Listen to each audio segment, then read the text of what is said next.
Critical Blast, where pop culture gets blasted.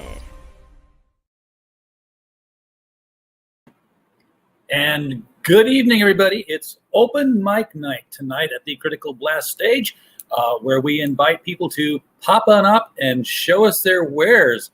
So, honest to God, this is just we're just promoting comics, good comics, funded comics, not yet funded comics. There's no insurrection happening here. We promise you this. We're not trying to take over anything, not like comics industry, anything like that. What are you worried about? I can't draw or make comics anyway, so blame it on the guests if you want to say that there's an uprising in the comics industry. As we storm the capital of making comics, and we're coming after DC Comics and Marvel. But just to be perfectly clear, we don't want any misunderstandings. And when it comes to misunderstandings, there's nobody who's better at understanding my misunderstandings than Soy Rage. Welcome to the show. Hello. How are you, my friend? Good. How are you, RJ? I have an important announcement from the president. Oh, you do? Yes. Sock it to me. Now, I think that's code for something. I'm not quite sure what. It's code for my socks. Socks. Yes, which they will be shipping next week, RJ. So you're not in demand with the socks anymore. You've got them. They are. Yes, I do have them in hand, and the campaign is still in demand right now. As I can see, you have my face on your shirt. This is very true. Yes, I'm a member of the Soy Rage Outrage Brigade. Oh, the Renegades. Oh, the Outrage Renegades. Well, Renegades. Yes, and as a matter of fact, next week you're going to have a button to put on that shirt of yours. You're going to be a member of the Crustacean Cabal. Ah, I cannot wait. I feel very happy about that. So, yes. So how's your campaign been going? Excellent. We hit that brass ceiling of $1,000, and it's still going strong. I think we're up to like 1,200 now. Very cool. That's a lot of socks. Yes. I have a huge vast box sitting in my bedroom full of socks, just waiting to be shipped. Indiegogo, they take a while to get the funds released, and you got to be careful shipping them, because this is, you don't want to send somebody 2 right feet or 2 left feet. You want to make sure you get a right sock and a left sock. Oh, they're all the same. Oh. Yes. Yes. They haven't been worn yet then. Yeah, there's no worries about that. There's no right and left. They're all the same. How people take pictures of the comics they unbox when they get them. I can't wait to see people taking pictures of their socks at work, their feet up on their desk. I know. I can't wait to see people's feet. There's a whole market for that. Yes. Why do you think we did it? Yes. Oh, okay. Yes. There's madness here. Yes. We have something else in the back here, too. Oh, bring them on. We got Karasoth. Karasoth, how are you, man? Hey, I'm doing good. Just looking to get some people onto my mailing list, so when I launch my comic, I'll have a good start, get some money. So you got a comic? What? Soy Red, you go. Oh, you have a comic? Well, I'm in the middle of producing a comic, yes. And there's a mailing list for said comic, which has some of the promotional information on it, as well as some of the artwork. Why is it a mailing list and not a fee-mailing list? Ignore him. Yes. He's All right. Yes, Yeah. A men and A women. Yes. Yes. Is it an Indiegogo mailing list? No, I'm using MailChimp right now, mainly because I don't want to start building my Indiegogo until I'm ready to Indiegogo. Oh, you got 6 months. Well, drop us a link to that. We'll pop it out. I popped it in the chat over here. Karasoth, if you didn't know, you can have a pre-launch page up for 6 months before your launch page goes. So you can know. Yes. I know, but it's like more like a mental self-discipline thing. Is I want to put my stuff up when I'm ready, and also Jason, my artist, he's in demand. He works for actual major publishing companies like Penthouse, which is still really weird for me to think. Oh yeah, Penthouse does have a comic book company. Yeah. So So we haven't gotten to the point yet where I'm ready to show the teaser art fully lettered to start to drag people in, and then I have to say, okay, Jason, when exactly is your schedule going to be best to get the rest of these pages done? Okay. I didn't realize that Penthouse was still publishing, for one thing. Yeah. Yes. All right. Look at that. This is some of his artwork here. Yep, this is the artwork I had Jason do. Now, Jason is a 25-year comic veteran. You might have heard of some of the comic books he's worked on, like Impulse and DV8. Yeah, a couple of those. He also did Generation X, Flash, Impulse, Robin, and he's also worked on Pandemic. He did a cover for your boy Zach.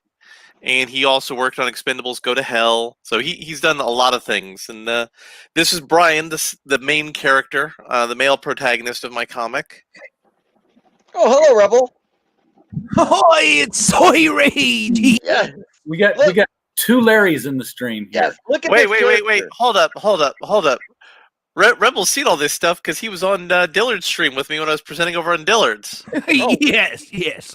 Wait a minute. Look at this character. Now, is he Scottish or just confused? He is Irish, actually. Oh, he's Irish. And that is an appropriate amalgamation of an Irish traditional warrior look. Oh. As designed by a 14-year-old American kid who grew up in a fantasy setting because he got magically transported there. So I wanted it to look close enough for government work, but not accurate because he was creating it from his mind. Oh, I saw Harry Styles wearing the same thing on the cover of Vogue. Yes. Yes. Oh, man. Yeah. So if I get this right here, now you're saying that your characters are intentionally a little off historically because the story is about somebody who created them who doesn't know all the history. Well, no. Brian was grew up in Virginia as a young man. He got transported to a fantasy world, and he became a buff, archetypical fantasy character. And he assembled his look based on how he remembered the old stories of Irish folklore that his father told him. I got transported to a fantasy world one night. You know, it was called the Blue Oyster Bar. Yes. Oh, man. Yeah. Too many of my fantasies have always ended the same way. Oh, in the Blue Oyster Bar? Visa or MasterCard. Oh. And also the sword he has isn't an appropriate Irish sword, but I really just like the falcata as a sword, and it's just really cool. So that's why I incorporated that there. And the mohawk, I don't know, do you guys know tabletop role-playing games any? Yeah, brother. When I was in the process of getting the character designed and thinking about how to make him look and how to make him come together, I was saying, I need something that a 13-year-old kid would do when he's given independence in a world away from modernity and everything. So Mark Rain-Hagan, the creator of Vampire the Masquerade, suggested a mohawk. And that mohawk is literally the moment where the character gelled and congealed, and I just looked at it and saying, yes, that's the character right there. Yeah, so I had a mohawk. I look at my hair. Yes, I had a mohawk, but I ran out of LA looks, and it all just fell down. Yes. Now, is he 13 here, or did he? Here? He's lived in this other world, and that's the man he's become. Because he's from Earth, he has better health, better genetic stock, so that's why he's physically so imposing over other characters. Oh, so he's pure. No.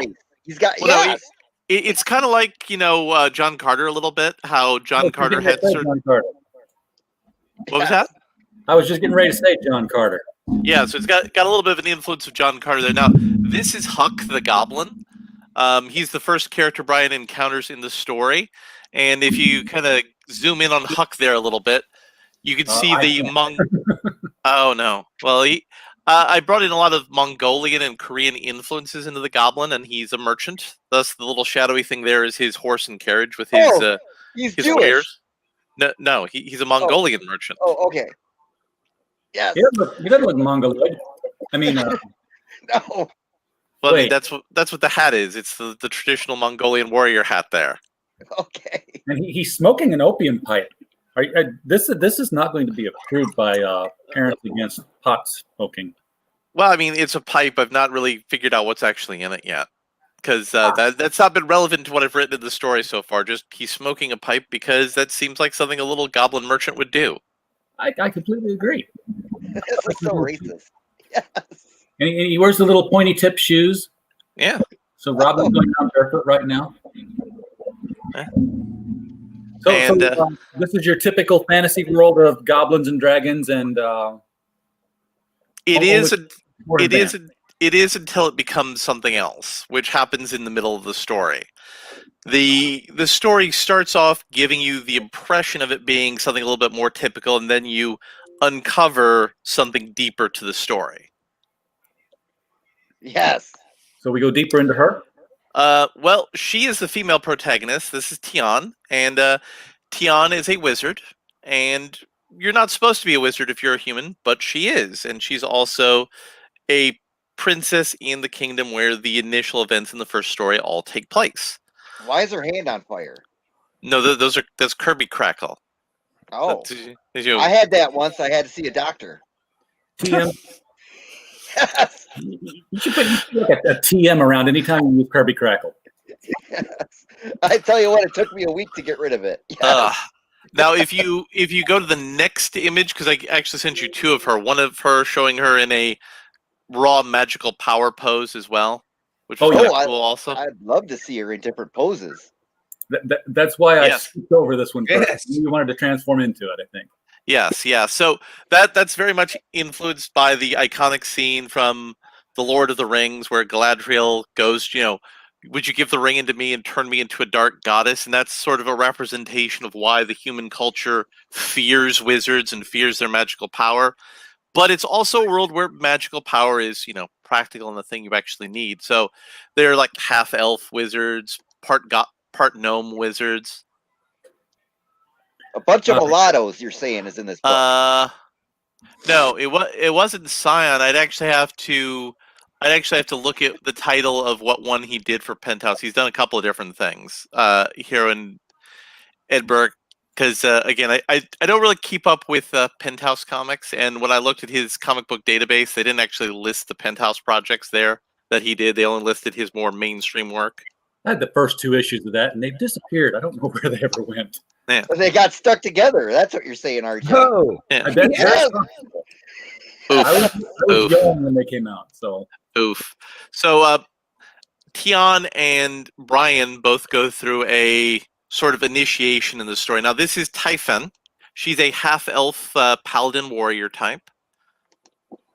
And you notice the half feline- can't be paladins. Humans only. Well, no. This is more like 5th edition where that's allowed. Stupid. Oh, yes. I love this typhoon. Yes. But wait a second. Typhon. Wait a second. We got a handbook on this already. That's No. I was making a D&D joke. No, yeah, because in 2nd edition and 1st edition, only humans could be paladins, and they had to be lawful good. There was none of this Yes. mixed racing stuff. Exactly. That was something that came in later Dungeons and Dragons. And ironically enough, she's a paladin of the god of the humans. so Riveting. So in the 6th edition now, I'm going to go ahead and guess that orcs can be paladins. Oh, they can be paladins. Well, now. no, they can be any yeah, race they can be a paladins paladin now. now. It's stupid. Yeah. gotcha. That's the thing in current D&D, yes. Because And they need to be all inclusive in D&D now. You understand? Yes. They can And, have wheelchairs, too.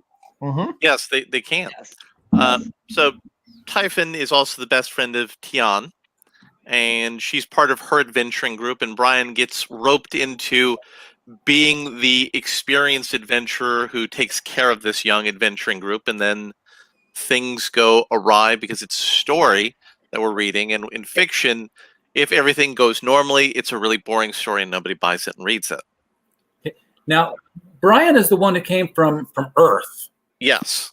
Did any of the other humans come from Earth, or is he like the anomaly? We're going to get to that when you look at the last one of the pieces of character art. Okay, well, let's do that. I keep taking it off and bringing it back on because I didn't download it all from the DM you sent me. So, Oof. rather than just dox all the tweets that I get in DMs and become a drama person, Yes. I'm taking them Well, off no, and putting them in my back. There's another character before we get to that last one, though, that is a actual... This is a pure elf from the world. He's a warden of the land. And More he's pure also, races. I swear, what is going on? We got to be more diverse and include people. All this pure race. What's going on? Yes. Yes. and he's the boyfriend of Typhon. Boy. Oh, there we go. There you go. Yes. Yes. Diversity and inclusion. Yes. Wait a second, no. Typhon was a girl, though. Yes, and Oh. he's a male. Oh. But he's That sucks. Totally sucks now. Oh, yeah. Boo! Boo this Boo man. Yes. I thought it was No. a PvP book. Yes. Are there any queer or LGBT characters in there? no, because sex doesn't come up. Oh. But You're working with Penthouse. Yeah, well, Well, I mean, he does artwork for Penthouse because he has to pay the bills. Oh, okay. he gets it out of his system there. I'd get it out of my system when I'm reading them books. I tell you what. I agree. So now you're in this world here. The elves are of standard stature. They're not baking cookies in trees or wrapping presents in the snow. And if you look closely, you can see the feline characteristics. I decided that the elves are sort of an evolved cat-like race. Oh, they're furries. No, they evolved past being furries. Okay. You don't want to know what the furries do in those suits. Yes. No. It's best not to ask and answer questions about that. I bet there are dry cleaners who could tell stories. Don't ask, don't tell, RJ. Now, this is the Morrigan, who, when I initially was writing this story, I just placed a little hag in the story to, be a plot device character. And I put in a lot of effort to start to allude to it being the Morrigan, who is a goddess from Irish folklore and is connected to all your major parts of the Irish mythological cycle. Not to mention your Arthurian tales. Well, that's Morgan, and it's debatable whether they're actually connected. And that gets into the fact that, well, there may have been a Welsh version of her that was the one that influenced Morgana. Nope. What was that? Ow. Yes. Ow. So, because the Morrigan has been used as an Irish goddess in comics previously, when we designed her, I pulled all the examples of her from comics and I said, we need to do something different than all of that. And there's her costume. So, yes, the pointy ears are a vestige of their cat ancestry. That is correct. That's cool. And so the Morrigan came from Earth and then went to this world, went back to Earth, and is now back on this world. Because in Irish folklore, the gods were humans who went to a mysterious land and gained the powers and ability of gods. Are there any leprechauns in this book? No, leprechauns were an invention of later Christian folklore. Okay. We've got John in the chat, and John, before you say anything, I'm gonna take a risk on this next one. We have erectile dysfunction in the back room. Oh. Whoa. Yeah. Alrighty then. Yeah. Yes. And I so, didn't pick him out. He left on his own. Oh. alrighty then. So, I also pulled up a whole bunch of music related to the Morrigan for Jason, and fed him a whole lot of good inspiration. And this was the character design he came up with for her. All right. And the I like pivotal, the heels. yeah, the heels and the boots are pretty great, especially with the whole feathering motif around the edges. I really like that a lot too. Yeah. And the turning point of the story is the characters that are native to this world don't know who she is, but Brian knows who she is, and that's where the story turns from being just a vague Dungeons and Dragons generic fantasy story into something else. Now, did they enter the world through a ride at an amusement park? No, but funny you mentioned that. So one of the major inspirations for this comic was the original D&D cartoon series, which got a backup story in a DC, I believe, Dungeons and Dragons licensed comic, where the artist decided, you know what, I'm going to do a comic featuring these characters that never got an ending to their series. And they were all adults living in what's known among Dungeons and Dragons as the Forgotten Realms. So that was one of the seeds of the idea of that's interesting. Somebody that gets transported to the other world, because Isekai is a major fantasy anime and manga genre, but it's always about the 13-year-old, the 14-year-old, the 15-year-old, the 16-year-old who's become the magical lord of awesome. What if it's somebody who goes there, kind of goes through the whole Conan Wheel of Pain experience, and doesn't become the Lord of Awesome until he's a grown adult? So I thought that would be interesting as a different take on that sort of story. But yes, it is influenced by the old Dungeons and Dragons cartoon. I like it. I like it a lot. I've always liked portal stories. I mean, everything going back from Alice in Wonderland up through, the Dungeons and Dragons cartoon series. There's a trilogy out called Beyonders. That was one of the things where a kid makes his way to a fantasy world by falling into a hippo's mouth at the zoo, of all things. And it was a really, I'm going to spoil the whole MacGuffin of the first book of the trilogy. It's this evil wizard, and it's like, the only way you can defeat the evil wizard is to say the magic word in front of him. But as soon as you say the magic word, you forget the word. Shazam! Which means that if you try to practice it before you say it, you'll forget it. And the only way you can get it is to collect the syllables of it that have been hidden around. And don't say any of them. You just got to commit them to your memory. And there's all these challenges you got to go to find the scraps of paper. So that's the pretty kid, cool. He does the quest. He gets the syllables. He gets captured. He's dragged before the wizard. And he looks up and he says the word Shazam! And he forgets the word. And it turns out the whole quest is something set up by the wizard to find out those who are strong enough to oppose him by succeeding in these quests. And first book ends with the kid being thrown in the dungeon. Wow, that's pretty cool. I like that. It's pretty intense. That's Brandon Mull. He's real good at stuff like So that. is this going to be black and white? Because I feel like this needs to be in color.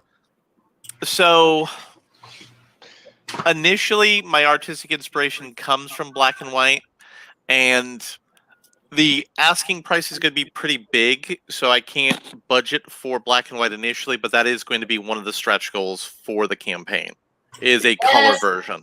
Because you're doing a fantasy world. It needs to come off like that. And the best way to do that is with colors. I mean, you got all these wonderful characters. You need to make them stand out. And the best way to do that is, with color, Yeah.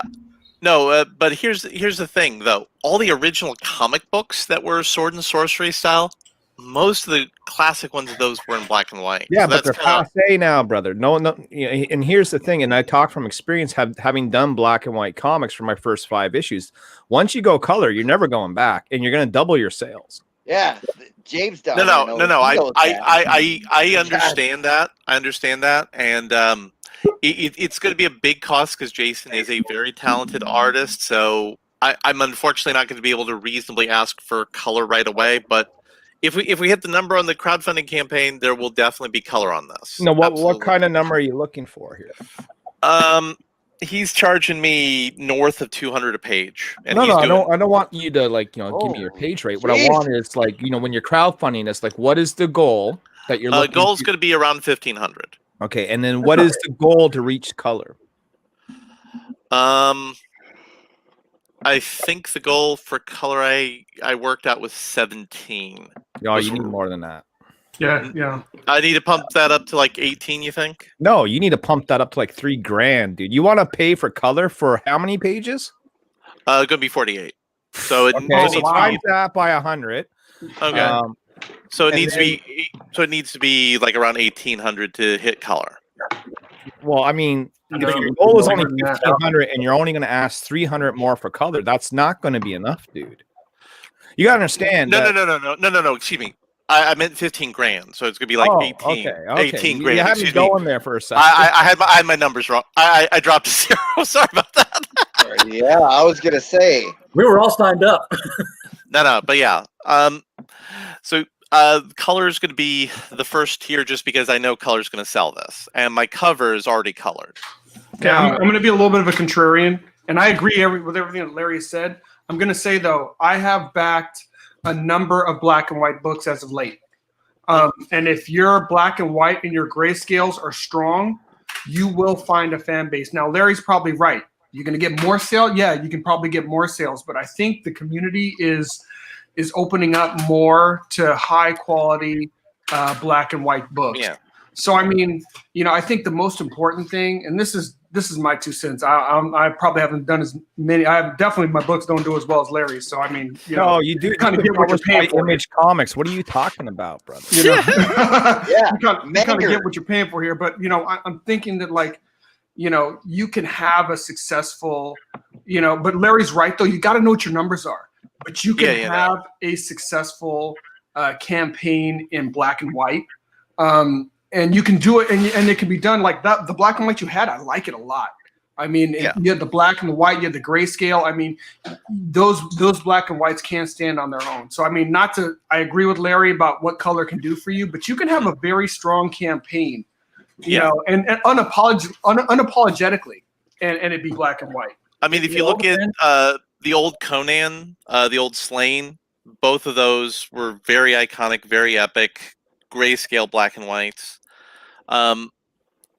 And that color is probably going to be my first tier for stretch goal, and after color is going to be getting a professional fulfillment service, just because that's a lot of work fulfilling books. Well, it depends on how many books you got to fulfill. Here's the thing. I got 280 packages to fulfill, right? Mm-hmm. That's 280 packages I got to personally pack up, sign books, put in Geminis, and ship off to the post office. If you don't have 500 to 1,000 packages to do, don't hire fulfillment service because it's not enough. You know what I mean? Exactly. You do that on your own. I mean, look at all these damn sock packages I got sitting here. Well, right now you got 65 backers for sock accounts? Yes. I mean, and before that I had the damn koozies to fill. I would have been losing money, having somebody do it for me. Yeah, of course you would have. Yeah, so you do it yourself. Pick up your bootstraps. Look at RJ. He lost all his hair fulfilling his shit. Well, let me ask you, what's your name? Karasoth? Is that Larry? Larry's my name. Oh, you're the other Larry. Okay, cool. I'm the other Larry. Yeah. So other Larry. Is this your first campaign ever? This is my first campaign ever. Yeah. Okay. So you need to scale back the thoughts a little bit here in regards to fulfillment services and expectations and things. Well, that's far too high too. I got to admit, you're shooting for $15,000 on your first campaign as a minimum. I honestly, I don't think you're gonna get it. Well, I don't want to say you won't, but I want to say it's a long road. It's a long shot. It's gonna be work. I'm not disagreeing, but at the end of the day, if I were to do a lower end work for the artist, I would have to downgrade on the artist to afford to do it at a lower price point. And I don't think it will sell the story as well. You can get his fan base. On Jason There's Johnson. nothing wrong with working with There's nothing wrong with working. Sorry, go ahead. Well, I'll get you in a second, Tim. How much of this book is done? 8 pages have been paid for. I'll be lettering those as soon as Jason finishes the last 2. Now, are you going to launch when those 8 pages are done, or are you going to wait till you have more finished? I'm going to launch when those 8 pages are done and lettered. So there'll be 8 pages fully done, fully lettered. So here's my question. What happens if you launch with 8 pages done and you fail? If I fail, then nobody gets their money. That's it. It's the end of the project, right? It's Kobayashi Maru. It's all over. I mean, ultimately, that's what would happen. So that's what you don't want to happen, right? And this is all going to come down to what you ask for and what you present. Because if you put in all that money for 8 pages and it goes down the drain, that's what we call failure. And I don't want to see you fail, because I happen to like fantasy. I happen to like what you're doing. You show me some cool stuff. And one of the biggest problems I see with new creators coming out of the gate is, Soy Rage had just kind of mentioned this, like, you might be shooting too high expectations, right? And what these creators do is they'll put out a few pages, they'll say, here's my campaign, and then they don't reach the numbers that they want, and then the campaign never goes anywhere, and they're done. They're over. I mean, look at John. He can attest to this. John, this was your first campaign, the manga Last Pantheon, right? That was my second one. Second one. What did your first one make? Like 5,000, under $6,000. Okay, and now the Last Pantheon is making $6,000 right now. You're at 6,735. Exactly. And I'm that's not in his demand second. yet. Yes. See, that's only his second. I think you're going way too big. I understand that, Yes. and at the same point in time, I could have gotten artists from overseas for considerably less money to do the project, but then I feel like it wouldn't stand out enough to get an audience that would be worthy of the project. But do you have an audience now? Yeah. Do you have? Well, who is your audience? So I have a lot of different platforms I have access to, like the Midnight's Edge YouTube channel. I pop in there frequently as a guest commentator. I have access to a whole lot of different places. Do you have where your I go. own? Do you have your own YouTube? Do you have your own following? I have a following of 10,000 to 15,000 across a couple of different social media platforms. But do you have your own? Yes, that's the ones that are mine. Okay. Like I have access to ones of 50 to 100,000 that are separate from mine. Okay. And at the end of the day, I did a YouTube channel for a bit, and that's an entirely different discipline. That's an entirely different amount of work building that up.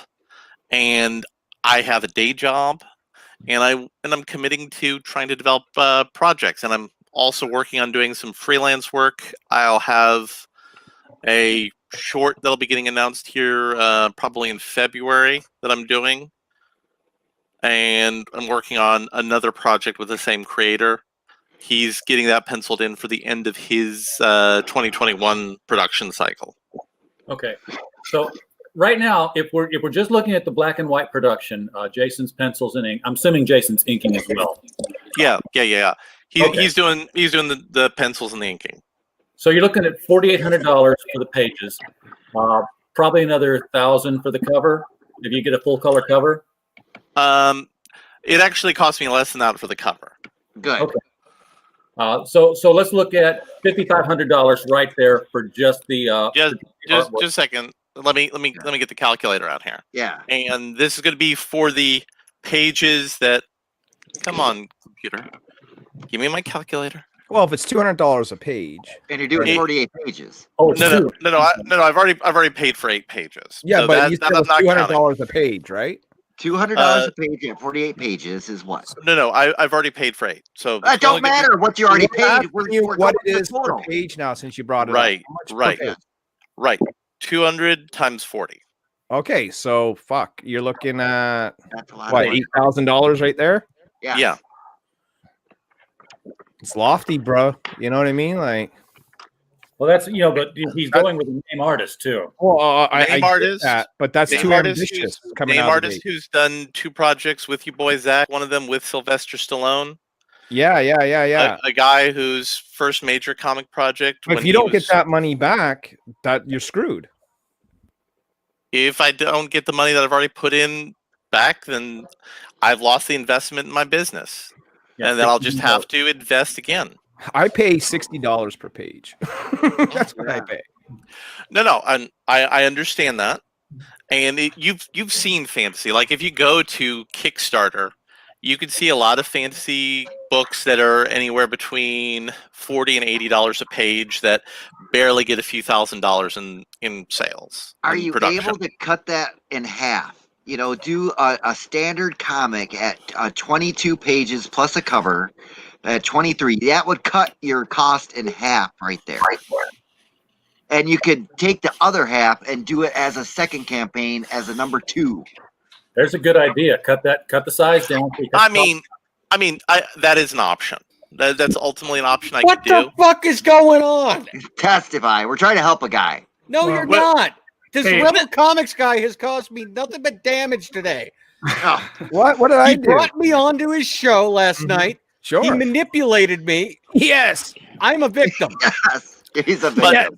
But anyway, ultimately, but ultimately, if I have enough money to put together, say, 24 out of the 48 pages that I already have scripted, that's an option for production. Absolutely. I think Did I tell you I'm a victim yet? No, testify. This guy, you got to help him. He's shooting for the stars, and we're trying to help him. But I'm gonna go ahead, RJ. When you do get to the second issue, now you have the option of saying, hey, here's the second issue. Oh, and I have this tier that's at a much higher price where you can get the collected trade paperback of the whole thing. Yeah, the problem I have with that is, I mean, it's an option, but I want to sell the 48 because I think the 48 page of scripting is the better story. We'll get it done. Quit talking about it. Well, No, here's the good thing to the other Larry. Here's the good thing. I mean, if you know, from a business model perspective, I mean, if you take a step back and you look at most businesses, you know, most businesses, they aren't profitable in the first year even. Yeah. You know, I mean, if you have Why? the capital to invest, to build, you know, but you're going to have some consistency to build your, you know, your fan base. And if you go in with your eyes wide open that, okay, I'm doing this production and, you know, I'm Still moving wondering why forward you're knowing that losing from money. a cash flow perspective, I may not recruit all of this, but I've got the cash flow to do that. Yeah. That's one thing. You know, what these guys are trying to mitigate is you going in thinking that you're going to get all this capital back. Oh, no. Well, he has to, or his that's campaign fails. Right? Yeah, He's going in with 8 pages and hoping that he's going to make enough to pay for the rest. Probably not going to happen. Yeah, dude. I mean, you're looking at $8,000 just to make this book happen. Yeah. I don't think you're gonna get that. Well, We haven't seen the pages, though. They might knock us out. Well, let's see some pages. I want to see some of these pages. Yeah, and he hadn't got the campaign up to show. No. the pages. Unless you And compare the pages now, Larry. just a second. We showed the character pages. Right. Why Those are just are you very guys smart. starting a business to lose money in the first year? Everybody loses money in the business. No, no, not you John. no, you don't. No, you don't. You're not a big box store. Yeah, look at all that's that. Restaurants, That's a big box overhead store mentality. You're not a most- big box store. Restaurants, most of your small businesses lose Do you money hear in what the I first just said? That you're not I a big did. box store. Yeah, I did, but even like a small mom and pop restaurant loses money. Its You're first year not now. a big box store. yeah. Look at, you got 3 creators right here that have run campaigns and they don't get what you're asking for your first run in the bank. You got to build up to that. I understand where you're coming from, and if I fail the first at bat, that's fine. No, it's not fine. It's not fine to fail. As So- long as you back up and figure out Here's what The thing is this: what a lot of people hate about me is what I'm doing to you guys right now. I'm being very honest with you. You are not a mom and pop store. Mhm. That is the same thing as what I'm defining as a big Mhm. box store. You Right. have no overhead. Mhm. Put out a product, sell it. Mhm. Simple as that. Why are you going to lose money from doing that? Right. I feel like we're really grilling this guy when all we I'm want to do is sorry. help. Shut up, Rebel Comics. You know what I You know mean? what you did to me last night. right. Dude, I So- got a lot of information out of you last night. Like you told me yourself that last night was probably the most informative interview that you've been a part of. That never happened. I was young. Yeah. Right. So, This as is I said, tough love. yeah, I'm willing to certainly consider producing half as much comic as I initially wanted to get the story out initially. I might That's have your to best edit. bet. That's your best But- bet, dude. As I said, if I lose the money on the 8 pages and the cover I've put out, then that happens. I've already spent that money to do those things. Yeah, do your fixed goal at $5,000. You know, make it so you could produce a comic for $5,000 because you're shooting for like $8,000 to $10,000 just to get And, this and, comic and do done. not work with Nasser Rabati. Yes. Yeah. Well, I wasn't planning on it because after the whole situation with him and Donald and some of the shenanigans that happened after that, I wouldn't want to do that.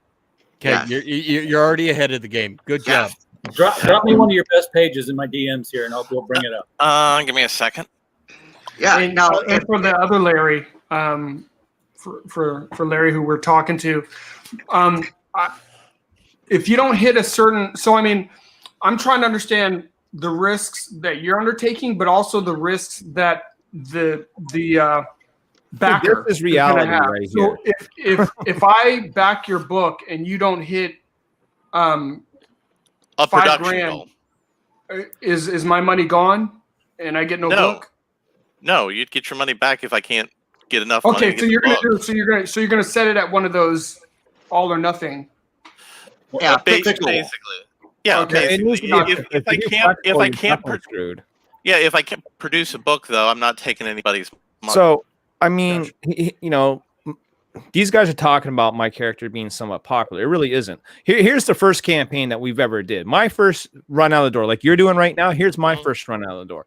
We asked for $1,250. I didn't know what I was doing. That should have been 3 times that amount. We made 2,300 Canadian. You know what that is in US dollars? It's probably enough for a cup of coffee, and that's about it. It had a whole 64. Get more cups of coffee. It's like Right? $1,500. Yeah. Now, this was done with black and white artwork right here. So we talked about gray tones. We talked about, and the art was, okay, mediocre. But if I fast forward now, sir, to 6 years later, after we got in color, after we learned the game a little bit, this is the numbers that we're doing now. You understand what I'm saying? This is a grind. This isn't an overnight success. It's going to take you a few years to build. Even if I were to hit my high-end goal, produce my 48 pages, I can make it an overnight success. No, you can't. I'm not even saying that. I'm not even saying that. And here's the difference the color makes on the pages. You saw my black and white stuff. Here's the color stuff. It is night and day. It's like watching, 1960s black and white TV. Then all of a sudden you bought the color TV and you go, whoa, shit. See, I actually grew up watching that. I actually grew up watching a black and white TV when I went to visit family, so I actually have some vibe of the difference between the two because I actually have a frame of reference for that. So I dropped you 2 pages. Yep. I'm gonna say, it depends on the artist and the colorist, because there are some books where when you put color on them, it ruins them. Yeah. They just look better with all the detail. And I'm going to just say right out the gate here that this would look just fine uncolored. That is nice. I look at something like that, and I think my guy Dan Olvera would knock that out of the park with color, though. That's the difference, right? Well, no. And Jason has a guy he brought in who talked me into doing color for the cover. So, yeah. So that's... And there's a second one down there too. Yeah, I sent you. I was trying to blow this thing up, and it just kept blowing up, and I'm like, stop! And quit blowing up at all. I should have just downloaded the damn things and put them in my photo editor. My prediction for you is, since this is your first one out of the gate, you're gonna hit. If you set it at $5,000, you'll hit it. And John can probably. If you give me something that I like, and I would tell you if I liked it or not, I guarantee you I could sell it. Yeah. But, setting your goal at 15,000 out of the gate for your first project, I think you're setting yourself. Why not make it 30,000? No. How about 60? He doesn't have a YouTube. He only has people. Oh, no, that's no big deal. You don't need any of that stuff. No, well, let's make it 100. No. Jesus, testify. I have access to big enough platforms. I'm confident I can sell it. Then do it. Yeah, that's what I'm doing right now. I'm presenting. Will you be willing to come back on here after it's all said and done, either to gloat to us about how successful you were, or to talk to us about how we were right in the end? Yes, I would love to you prove me wrong. I would love that. Yeah, and again, I don't want you to prove me wrong. Shut up, testify. Yes. John, your thoughts? I think the artwork is beautiful. I don't know.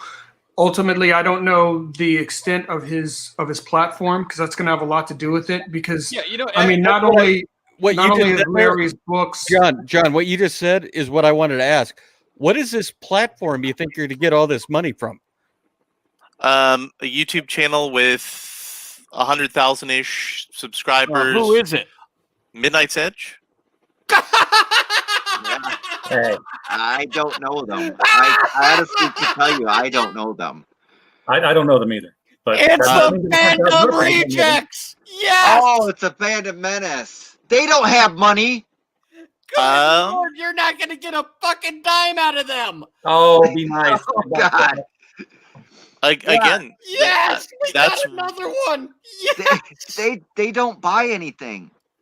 Has anybody tried to sell on there? No, and I know that. Yes, and I know they for a have fact. multiple Hold up. times. Nobody You are has talking come to on. a guy that has been following the fandom menace from the very beginning. Hold up. They do not buy anything. Nobody's sold on Midnight's Edge. Nobody's come to Midnight's Edge. They are the fandom menace. They don't buy anything. That's You why are you need to making get a your huge own. mistake. You need to build your own first. You build And I your do own. have my own network beyond that. As I Wait, said. wait, no, okay. Now let's go to that network. Let's flush that one out. Which one is that? That's my network of people through Facebook, Instagram, Twitter. So wait, they're going to get you $15,000 in sales. That's what I'm Because going to try to shoot. you're not going to get any from Midnight's Edge. I'm telling you that right now. Well, I happen to More disagree with fighting you. Midnight's Edge into supporting the book. I'm being honest. I know them very well. I have I'm a followed it. How about I'm we a talk mod- about Jeff Hicks and Solo? Stealing Solo. Look how that went. He didn't promote that to the fandom menace. Oh, He promoted that- oh my God. He promoted that on his. He Oh only my promoted. God. He It was only the promoted Fandom that on Menace his. book. He promoted that only on his own channel, and Ethan Oh promoted my it a little God. bit. This guy doesn't know anything. I know that's why he got that much for it. If you're thinking you got to get on stuff like Ethan, you have to get on stuff like you got Richard C. Meyer. You were talking about. You No, say no. you're in good with him. No, I said Oh my my artist has worked God, for him. what is wrong with these people? I don't know. You're shooting too high, dude. Well, as I said, You are if- not going to get the support that you think you're going to get. Set it at Again. 5,000 and pray to God you hit it with Midnight's Edge. Again, I disagree. And Okay.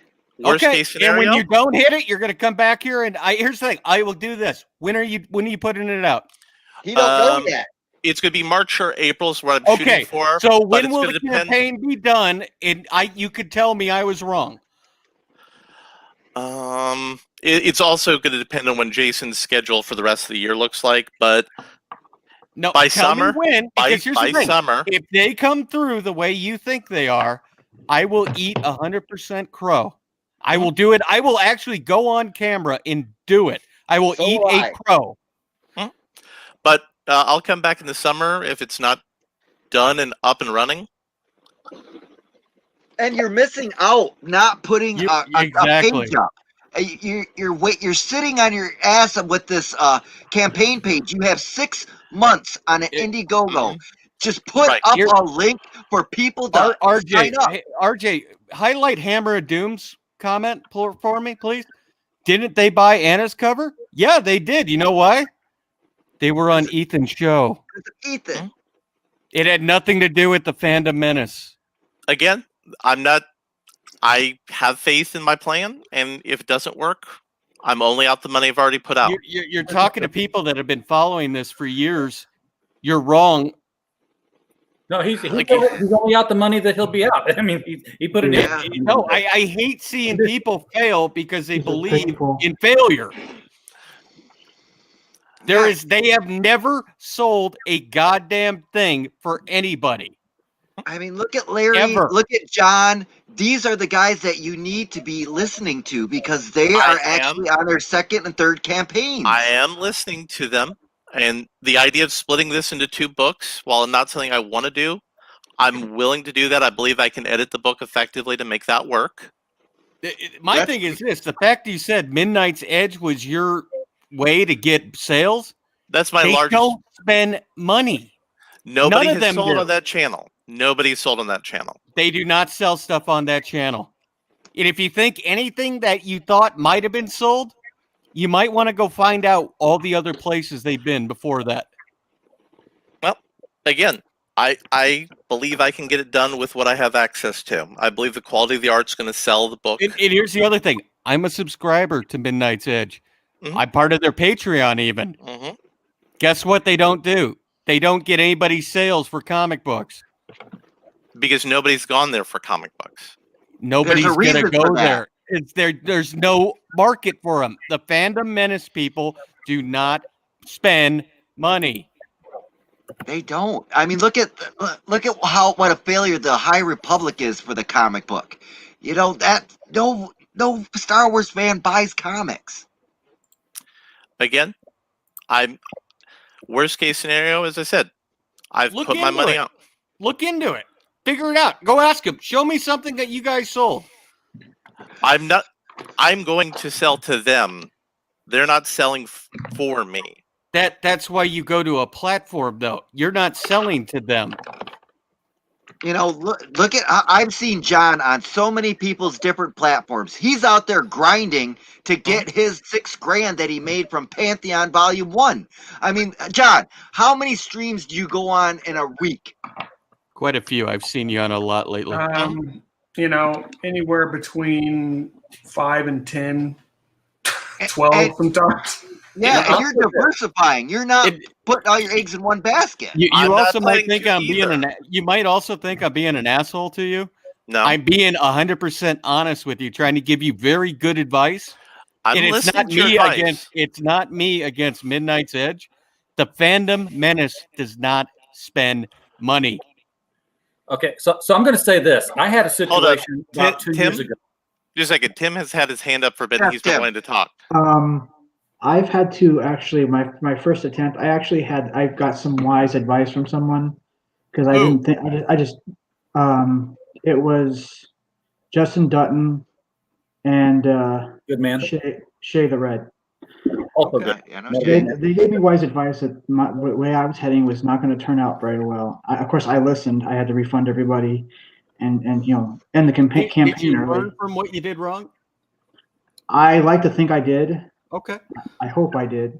I take a lot of advice because these people have actually been through the ringer before.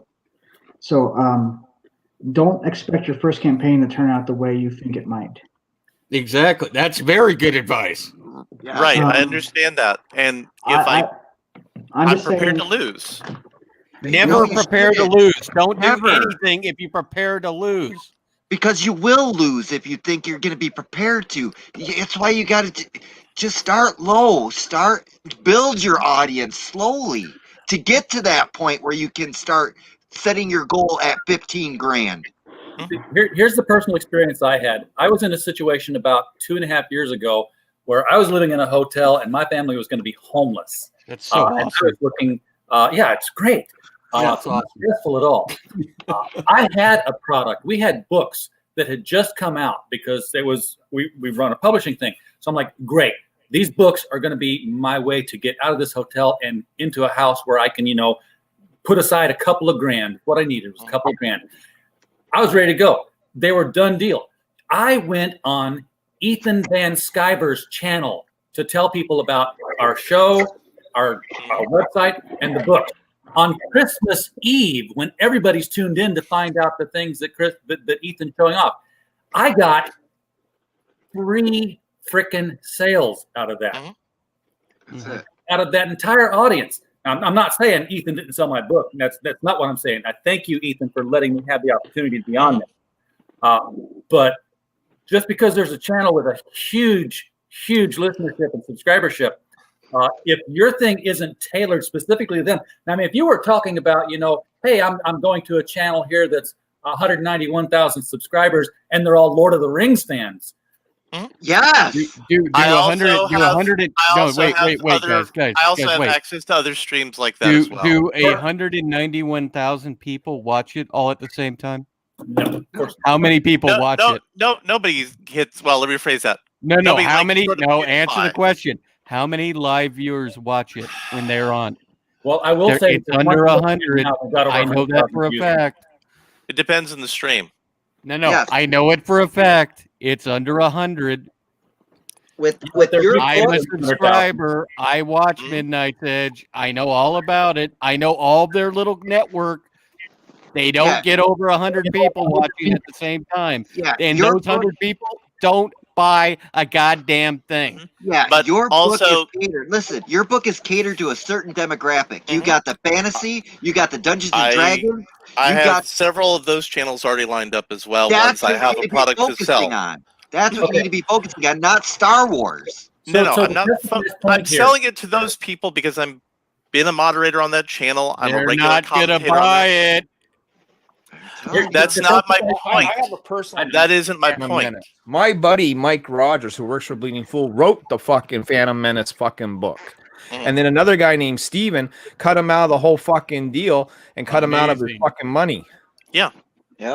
As I said, this is one of my home bases. That's why I'm making a mistake. That's what we're telling right, you. but you're not listening to me. That's because you're being stupid and thinking Midnight's Edge is going to get you a goddamn dime. That is no, that's not his only one. Look, But when that- you told me 1,500, that was believable. At 15,000, not believable. Yeah, no, I didn't hear the 1,500 part. That was right. Yeah. Well, as I said, I have confidence that I'm going to be successful. I may have to alter my goals. I may have to do certain things You differently. can't to hit alter my a goal after you set one. $5 I have grand is it. more a workable figure for you. $5 grand. You get your first one, everybody's going to set you to it. So here's the thing I'm looking at. I'm looking at their channel right now, and they do have 191,000 subscribers, and they're showing all the videos that they get replays on. So Testify, I'm going past the whole, I watch the live stream thing. It doesn't matter at that point if they're getting replays in the high ends. Anything that's about Star Wars, they're getting 100,000, 200,000 views on the replays.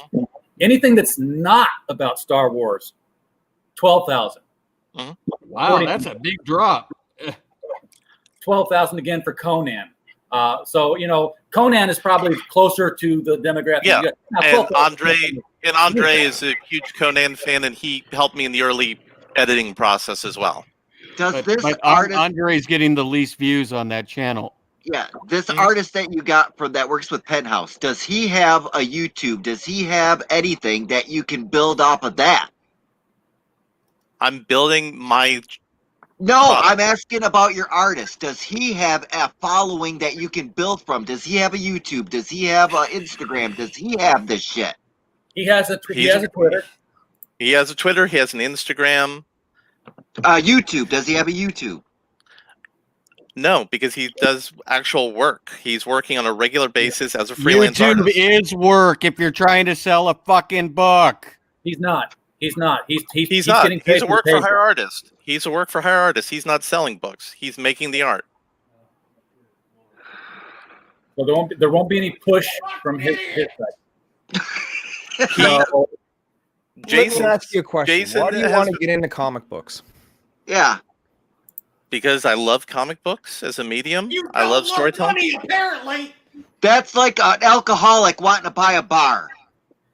It's not a good idea. Just Because because here's the problem that I see. I see a lot of cats. They see Zach, they see Ethan, they see these high successes, and they all think that they can strike gold, okay? And so they all give it a shot, and they all put in some very high goals, and 9 times out of 10, they're left disappointed. Now, I think you got something cool here. Yes. I agree. It should be chopped in half. You should do a floppy. That's what I did. I had a full story. I cut it down into 2 parts. And there's 2 reasons why you want to do that. One is your investment won't be so big if you have to. Ruined my life last night, Rebel Comic. I never heard anything on it at all. So if you got feedback, that's news to me. And the second reason is it's a double cash cow, right? So not only can you sell the floppy once, you can sell it twice when you do your number 2, right? You're like, oh, you missed out on number 1. I have it available here for you right now. And I mean, then you can spread out the covers and then sell more variants, I mean, that's the simple part of the business model is selling the stuff you already paid the art for on the back end. That's the simple part of the I'm production saying pay for it all up front. I want to hear That's what I Tim. do. Tim, tell him how you failed and what you learned. I learned that you can't jump into a campaign without a lot of preparation. And how did you set your bar too high? No, I first time I set it at 1,000. This time I'm going in for 2,000. Okay, so that's manageable. You could get something made for that much, right, Tim? Right. Okay. And now, the thing ahead. is, there's a bunch of fantasy comics in the crowdfunding space made at that budget that don't make their money. But oh my God, it's Ryback. Wait, what? It's Ryback. What is he doing here? He's having looks like he's having some centerpiece. Oh, that's not Ryback. Get him off there, RJ. Although I have to admit, he does look a lot like Ryback.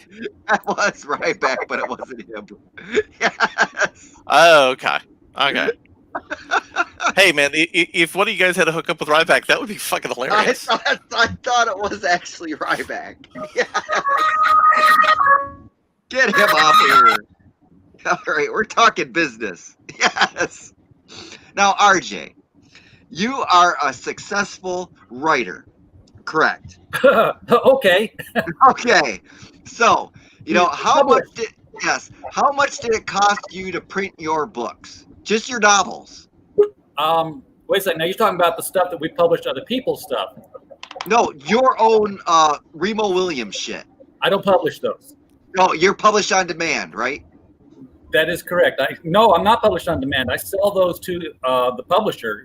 Destroyer Books buys the manuscripts. I get contracts with those. So, Larry, do you think? So wait, hold up. You're doing work for hire for Remo Williams? Yeah, I've written the last 3 novels. Oh, nice. I grew up reading those with my dad. That's another reason why I like pulp stories. Yes. My dad used to have the whole run of Remo Williams. Where the fuck did Ryback go? Yeah, so Larry, do you think that you could actually do something like that? Work with another actual I'm already doing publisher? that. I already have 3 projects I'm working on with somebody else. No, I mean with this book that you got right now, that you could actually work with another publisher to get it printed and then build off of that. I mean, that is something else that's in my production pipeline. Okay, you got too many irons. He's got too many irons in the fire. No. Like, for example, with 8 pages of production, I could pitch it to Peter Cimetti, for example. Can you please bring back Ryback? Well, I gotta bounce, dudes. I want to. Yeah, I also need to bounce because I have another thing I have to take care of here in about 30 minutes. What do you have to take care of? I got a personal call I have to call somebody about. Who do you have to call?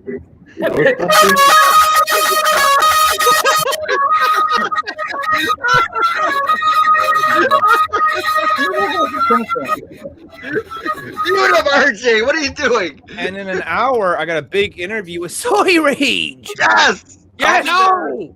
Yes. All right. I got something to say. It's Ryback. So you guys have Ryback. Okay.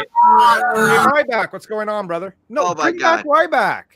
Bring back Ryback. Hey, I'll catch up with you guys soon. I gotta bounce. All right, All right, John. Later, my dudes. I'm sorry, is that really RJ, Ryback? we Bring him the fuck Oh my back. god. Okay. Okay. Who Ryback is Playing a lot of music when I bring him in here. Yeah. Yeah, Don't I'm over bring the it back. cover from that. Fucker, that's Jesus. WWE superstar Ryback. Yeah, Yeah, that's this is not the right real back. Ryback, it says. Oh, that's Oh, Ryback. that's that. Now I'm Alas, fucking Matt. disappointed. The Who's this last joking? Matt, you've Yeah. been listening to this shit that we were just talking about the past 40 minutes. I- What do you think, as a creator yourself, with a successful book that's only making $3,000 right now? What do you think? Yeah, what do you think that this guy Larry? Do you think he's setting himself up for failure? Okay, so here's the thing. He has the right idea. This is where you mute him right now. His No. plan. Shut up. His plan is kind of is where he's messing up at. For example, he's talking about going to Midnight's Edge and expanding his base. The problem is, those fans of Midnight's Edge who are comic book fans are already going to EVS's channel or this other Comics Geeks channel, so they already saw his product. So going to Midnight's Edge is not going to gain extra audience. You want to be on camera? Hold on, my wife has been on camera. Why are you? Oh, look at that! She's beautiful. Wife cam. Yes. Okay, blink if you need help. Blink if you need help. Okay. So in my experience, I streamed with Jesse Milestone and Jeff Hicks. Okay. Aside from Jesse, back in my book, I didn't get a single sale with streaming with the Phantom Menace people. Because a lot of them aren't comic book fans. You got to know your audience. You got to know your market. I was streaming with the Trash Compactor Etsy guys, and I made almost $3,000 on my book because they were comic book fans and they got entertained. I was entertaining. I didn't come in and talk about line art. My inspiration is so. Why? And, I was doing some of this, and I was getting stupid and getting drunk and snorting the magic powder. That was entertaining. They liked it. Magic powder? What are you talking about? He was snorting coke, he says. Yes. Hell of a exactly. drug. Hell of a Yes. drug. So yeah, it helps to be entertaining. It helps to offer a How product that helps people. you be entertaining? Why are you so fat if you're on the magic? Never mind. Yeah. This is What what does protein. men think? But Larry, you They're had it taking right. heroin. You showed him the numbers. You are a veteran now, correct? I'm a 6-year noob of the comic book industry. 6 years you've been in this, and he wouldn't listen to you when you Well, actually showed him. No, because this is the problem. I didn't want to shit all over this guy, but You're a noob at gaming. some people think they know it all. Period. Right? Well, He's got his mindset, and nothing's going to deter him. No matter what was going to say, he was going to be set. So I just stopped saying shit. Which is tragic because I heard you on RJ's last time he was on RJ's show when he was going back and forth with Rosetta, and you brought up a good question, which is Rosetta was here. Wow. I had a war with Rosetta. and you brought up a good question. Why do artists use the Comicsgate label? And you use the word challenge, and you were challenging people to address that. And it's a good point. It's like, it's not CG's not the end all of your success or your growth, and that's the problem with many guys is they think CG and they think, okay, that's where I'm going to build my empire. It should be a stepping stone, but there are indie creators outside of CG that have been doing this for a long time, and they're on time with their books. They have a plan. They're polished what they're doing, and I'm thinking, yeah, you know what? Maybe they have something going. There's something wrong with the CG people. A lot of it's because they're jumping into it, and as you demonstrated, they don't want to hear advice from people outside the circle. They don't want to hear, maybe you know what, you're doing it wrong, or maybe your plan is a little far-fetched. Listen to how we're doing it because we actually have a proven track record. Did I guys tell you that Rebel Comics is horrible at gaming? Oh, shut up. RJ, can you pull up the not lying. Indiegogo homepage? Can you just pull up the comics section of Indiegogo, and we'll go through these. You're going to try to show your fucking socks. No, I already see it I'm not. coming. I'm going to show, just pull up the page of the comics Further section of socks. Indiegogo, and you'll see how many books actually are breaking $5,000 out of their first run. There's not many.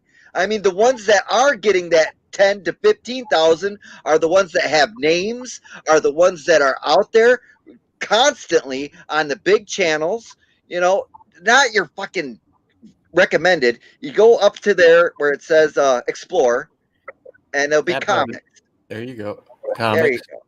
Yeah, there you go. Yeah. Now, just wait a minute. Now, you'll see the list of them. There's not a lot that are breaking $5,000 out of their No. first book. Like none. Yeah. I mean, you have the big names, but that's it. Look at fucking Vinny. He's only got how much right now? He's number one. And he's for canceling channels. Yeah. I mean, yeah. And not only that, but he did say, and I'm not shaking on Vinny because aside from the canceled channel stuff, he for the most part has stayed out of drama, but he did make a comment about not associating with the movement too. Matt, where's the puppy? She's right behind me. Oh, get the puppy. You want the puppy? You want the We puppy? need the puppy. Hold on. Okay, here we go. This is Paisley. You gotta put the camera up though. Show the puppy. There you go. There you go. He's gonna eat that dog tomorrow. Yes, I am. It's a cute dog though. Slow down, See? thanks, Hank. There's the moneymaker. There you go. See, if this guy Larry was on Let's have a stream moment and of he had a silence for the puppy, dog. just show him the puppy face, he would have got a book seal or two. That puppy Yeah. can launch 1,000 books, man. That's it. So, but yeah, we got Yeah. 8,300 for Shadow of the Kraken, and then Cullen Bunn, crying out loud. 2,900 for him. Yeah. Okay. Then you got this other thing. I don't know what it is. 710. What's Then the you got a big one, 60,000? Snowman. Okay, Ethan that's Van Snowman, that's Sciverback. Ethan. Yes, That's Ethan. That's Ethan's. Yeah, So, that's run by Ethan. your argument's being blown out of the water here. You got 62, 225, 52, 196, 127, 21. Yeah, because these are names. These are actual, like, you got Frega. You got Whose name is Tucci. this? What? Which He's one? missing a cat, and it's got 11,000. I don't know. I'm interested in the cat one now. That one's been out forever. That's still not even fulfilled. That's been out for like 2 years. God knows if it ever get fulfilled. Maybe he had an injury. I don't know. But you got Death Shroud. That's the name. And they're charging like $30 a book to get that $20,000. You know, you got Skits. That man has been on streams for for the whole goddamn past year. Is it a bad? I got a question, Soy Rage. I just invited Matt C to Joy Pangea. Oh, that's cool. Yeah. Yeah, look at that book. April 4th of what? 2020. That book is with a November 2020 shipping date, so they're 2 months late. That book has been out for a year, and it's only made that. I think I might have made a mistake. He needs 15 just to get the book colored and made and colored. You know, it's ridiculous. David, comment on George's fur today. How light and blue it is from last night. You know, you got Tucci, you got, all these people. You got War Party, that's getting out there, because it's going on Ethan's channel. Skits. We're falling asleep, Soy Rage. I'm just trying to tell this guy. I have never heard of him. He's not here. He's not here anymore. I know, but his artist is from Penthouse. So that should be a selling point for him. Go after the hentai people. What is hentai? Yes. Who are we talking about? That's twine that you use to tie your chickens up. It was this stupid guy that came on here that thought that because he's part of Fandom Menace, and Midnight's Edge Association, because he's a moderator on his channel. That's what his exact words. He's going to get $15,000 in sales on his first book. Maybe he does, and he proves us wrong. But I'll tell you, the odds are against him. Yeah. Nothing is guaranteed. Did he tell you what the elevator pitch is on his book? What? Yeah, we talked about that. He went through a long 20-minute description of every single 50 characters that were in the book that bored the fuck out of me, to be honest with you. But okay, well, if he took that long, then he's going to have a coloring book. Midnight's Edge. Yeah. So think of Midnight's Edge. They're not even a comic book stream. You know people that they even into I find funny. Yeah, it's another book about fantasy. It's a barbarian, goblin, stuff that's been played out, quite honestly. And I didn't want to say that while he was on here because how did you get this woman? I've never seen your wife on camera. What the hell? Beautiful. Well, you want to enlarge the screen for a second? Yeah, can we go to full screen, please? She's beautiful. How did you get this woman? He's very nice. I ran over a kid and we made it. Yes. I wish I was that dog right now. Oh, you're gross. Come on, man. Yes. He told me he doesn't have that long to live. Oh, look at Rebel. So fucking cute. Yes. Rebel Comics ruined my life last night, Soy Rage. I highly recommend you don't go on with him. Oh no, I promise. I'm looking forward to round 2. I thought you'd be coming on with him tonight, Testy. I don't think that's possible, but it might happen. Oh yes. I'm going to be there. So you're going to allow him to ruin There's your only life, 6 spots, so they're going to fill up quick. Yes. Oh, really? Because they really filled up really quick last night. Because I don't usually run on Sunday nights. I have my own. And also, here's the thing. This is your answer. It was 3 a.m. in the morning. Well, it was 3 a.m. in the morning, but I usually run Sunday nights, and that's when my comic book peeps show up, right? So, and they all know there to see your fantastic gaming, and unfortunately, there was no gaming because you showed up, and you're like, interview me now, and I'm like, I'm gonna save it for tomorrow. You're like, no, do it now, and I'm like, fuck it, all right, we'll do it. Soy Rage, tell him how good I am about doing interviews and my idea of being booked. He just lets it happen. I like to show up, and that's it. I mean, I don't like setting a time. The best part though was like when we were ending, and all of a sudden we discovered we were wrestling fans. I'm like, well, fuck, man, that's a whole. Yeah, show, actually went into in-depth wrestling conversation. Right. Yeah, I want to address Hermit of the Woods in the chat. Hermit, the guy that is drawing his book, works for fucking Penthouse Comics. I mean, that is a selling point for him. Go after that market, not fucking Star Wars with a damn barbarian book. Oh no, he's going places. He's going places with the Star Wars fandom.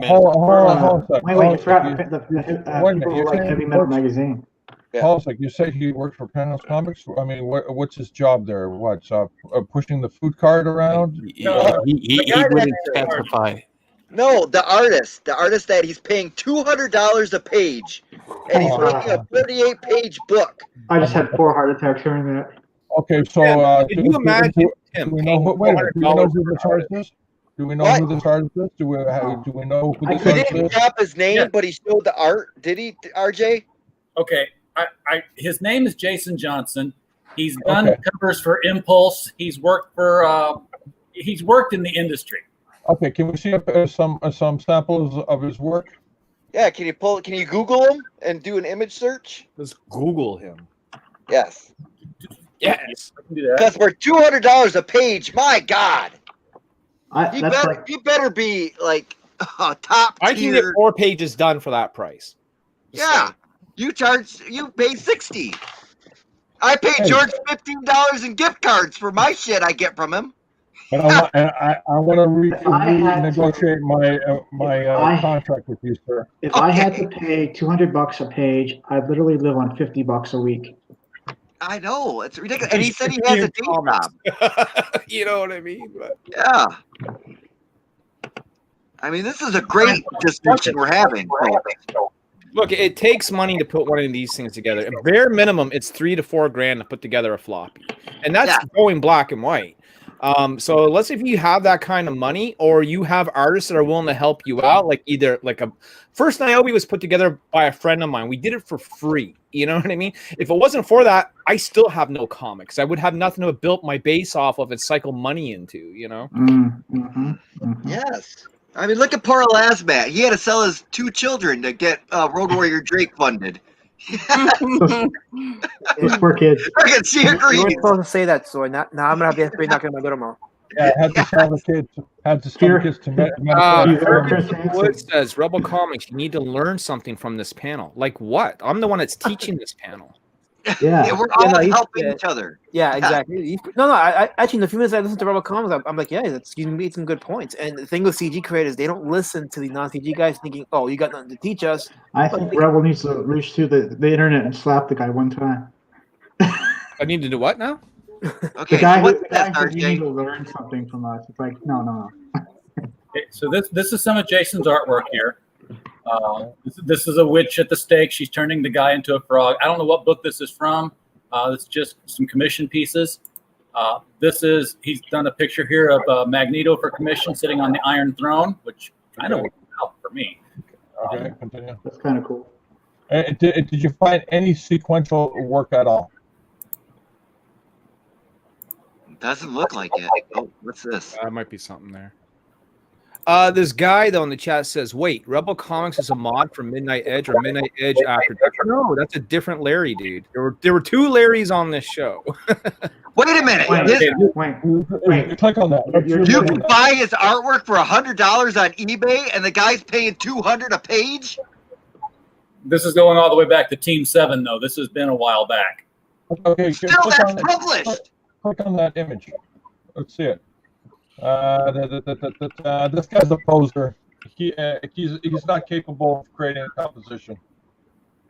George, but look Sorry, at what you can buy his shit for $100 on eBay, and the guy's paying $200. The guy's a poser. I'm looking at his composition. It's all angular. There's no Dutch tilt. There's no dynamic expressionism. I still say go with the boobies with Penthouse. Well, if the guy was drawing for Penthouse, it's obviously going to be his bread and butter, probably sexy imagery. Let's see some of it. Like Exactly. Let me take this down here first. He does great covers. He does great establishing shots, but it doesn't look like from what I saw, it doesn't look like he can maintain ongoing narrative.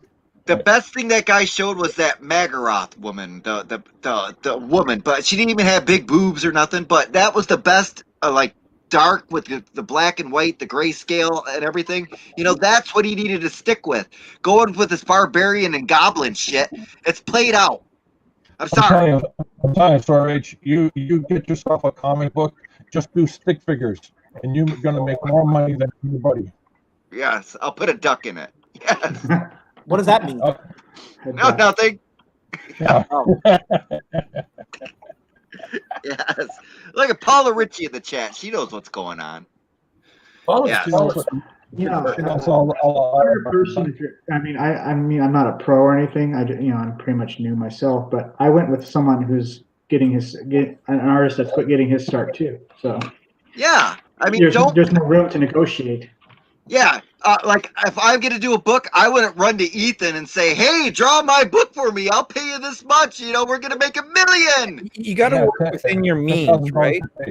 And if your budget is small, then that's what you got to deal with. And your first book may not be a success. Your third or fourth book may not be a success. But what's happening during that time is you're learning the craft and you're learning the trade. You're learning the industry. Come on, you know I'm speaking truth. It must have been that good. Seriously, what you're gonna suffer for the second issue and the third issue? Why suffer? Why not accommodate your strategy so that way you don't have to suffer? Yeah, and you might even scrap the idea altogether after you've done it. It's almost like George and me are thinking the same thing. Better and something new and better. But look at what John was doing. That the black guy that was in here. It's a second campaign. He's just breaking $6,000 on it, on his second campaign. He's working within his means. And we're talking about a guy that was published by Image Comics, just making that amount, right? And Image Comics is like the third biggest comic book publisher in the world. Okay, here's Jason Johnson. Let's dox him. Philip, this is his Comic Art Fans page. So I don't know what he's working on now. I think now he's just freelance. It doesn't matter. Let's click on those images. Let's have a look at his work. Yes, let's see the line art testify. Okay, this is DV8. Okay, let's see that. He worked on DV8. Yeah, DV8. He worked on Impulse, and he just does commission stuff, I guess. Well, when the guy was on, didn't he say he did work for your boy Zach? I thought I heard. Yeah, he was saying, he worked with your boy Zach. But if you're not going to get on your boy Zach's channel, you're not going to get 499 numbers. I'm going to get my gun real quick. Yes. I like the panels there. That second panel is actually kind of cool. When you can break panels and make the page stand out a bit, that's what you want. Come on, Testy. You need a cigarette break? All right, but I'm actually going to bail. I got to get ready for my show a little later on, and all right, send me the link to Twitter. Yeah, I will do that, bro. Rebel, hit me up one time so I can go on your show. We'll chat. You better send me the link too. Well, it's going to be an open link, like I said. Whoever grabs it first, you know what I mean. But Yes. Soy Rage gets it first. Yes. I'm famous. Yes. You are famous. I told Testify that you were more famous than he was. But here's the part. I agreed. Oh no, you did not. He came over last night. He brought his whole crew. He gave me some clout. Now I'm hoping that you're gonna bring the clout. I found the clout. It's on Cloud Hub. Is that Cloud Hub? Yes. I'm on Cloud Hub. Yes. I love the Cloud Hub. All right. Wait a minute. I came over last night and I brought the whole crew. George, nobody knew you were there. Yes. How come you don't bring the crew every other time you've been on then, George? I needed to test the waters. Yeah. For a year? Sleeping. I had to take the dog to get its shots today. I'm an acquired taste, as they say. Yes. All right. Bye, Niobe. I'm out. Peace. All right. See ya, Rebel. See you, Larry. No way. It should have been simpler for me to realize that if you wanted to see panel work of his current stuff, I should have just shown what we showed earlier, which was the panel work for the book. Okay, I know we saw it. It's good. I like the black and white. Poor Testify. But it's not something Star Wars people are gonna buy. Yeah, know your market. Yes. Like a last match. Why do you have your wife on more? She's more entertaining than you are. Oh, she was offering me ideas right now while I was on mute. I said, I know it's not going to work. No. Shots fired. No, but yeah, be entertaining. That helps. And you know what? Whatever you think of actually, I'm going to go to my friends at Midnight's Edge, and they're going to get me all the sales. Well, wait a minute. So the guy's paying $200 a page. Okay, I get it. Does he own those pages, or does he own the digital art? He wouldn't say. Yeah, if he's paying $200, he better own the physical pages. Yeah. Okay, if he owns the physical pages, then he can parlay that into maybe $400 or $500. He wouldn't say. But George, they're only selling for $100 on eBay right now with no fucking bids. There's a reason why. Okay, well then I agree with Testify. This guy needs to fall and realize what he did wrong, so he can better himself later. I mean, for Christ's sake, I bought a page of Firestorm from EBS that only cost me $100.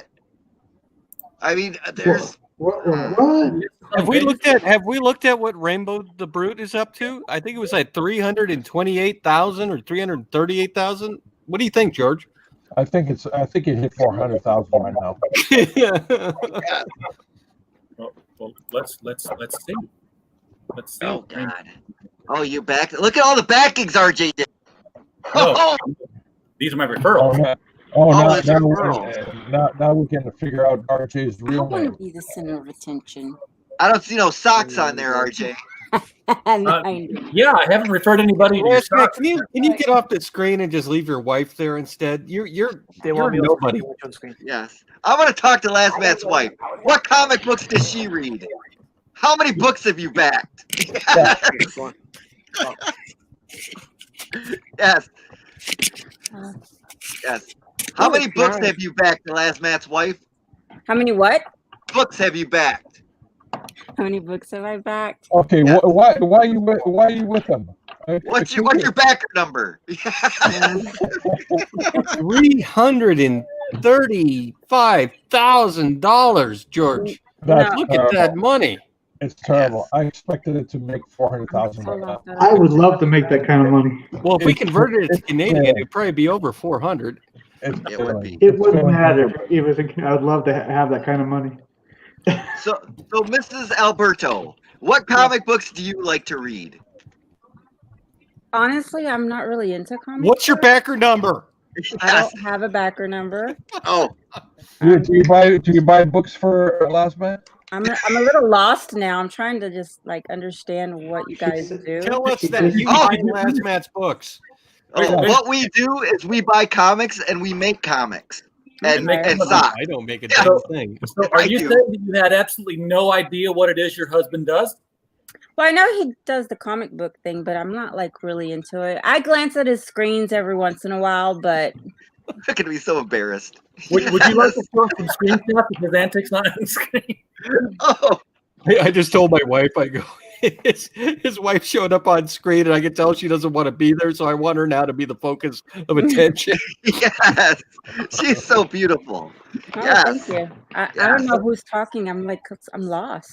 So, Oh, you're lost. I'm I bet lost. you- Yeah. You guys are horrifying her. She's gonna like divorce her husband as soon as Wait a minute. What's your position on Duck Futures? What is my position on Duck Futures? Yeah, the Duck Future, the Duck book. Oh, I don't have a position. I don't know. You should say I support whatever my beautiful probably husband hear you does. right now. Oh, I definitely support whatever whatever makes him happy. Yes, when he's not Oh, wow, driving like the he's Uber. doing this. Yes. Yeah. Oh, you guys are hilarious. So what do you like to read that's not comics? Yes. I'm not a reader. Can you read? I Let me can realize read. that. I Okay. can read, Blink but I'm not a again. reader. Blink if you need help. Blink at us if you need help. I'm more of a visual person. Oh, so are we. Okay, what TV show do you follow? Do you binge watch any TV shows? Everybody has to binge watch. I love watching 90 Day Fiance. Oh Jesus! Oh, yeah, 89 days and under so far. My 600-pound life. I've already lost interest already. He said 90 Day Fiance. I'm like, all right, I'm done with you. I can't. It was almost like he said something. The first rule of the Etsy Boys is don't talk about the Etsy Boys to your wife. Hey, here we go. Oh, she had enough. She had enough. If she likes fantasy and romance, Paula will send her Soulbound #1 for free. No, she doesn't. Oh. She's not used to 5 people smoking at once, so that's why she gave back the headphones. She's got, oh, that's his wife. That's his wife. Oh, that's Hold my on. wife. Oh, two ladies talk together. Okay. Paula Ritchie says if you like fantasy and romance, she will send you Soulbound #1 for free. Look at that. Hello. Hi. Oh, how are hello, you? that's my wife. Hey. I'm being held hostage. Please send help. Oh, that's been clipped. Yes. Yes. What's your backer number? No idea. How many books have you bought for Testify? Yeah. Sounds like it. Sounds like it's- So when you order How many arrest warrants are out for your husband? I don't know. I plead the fifth. I might have put in a few. Oh, do you have restraining orders against him? Oh, Kevin's at her mom's right now. That's the only reason I'm online. Sorry. Sounds like an interrogation question. What's your backer number? Yes. Quit talking to her. Okay, I got the headset back. She can't hear you now. Okay. I got my headset back too. Oh, Poor testes.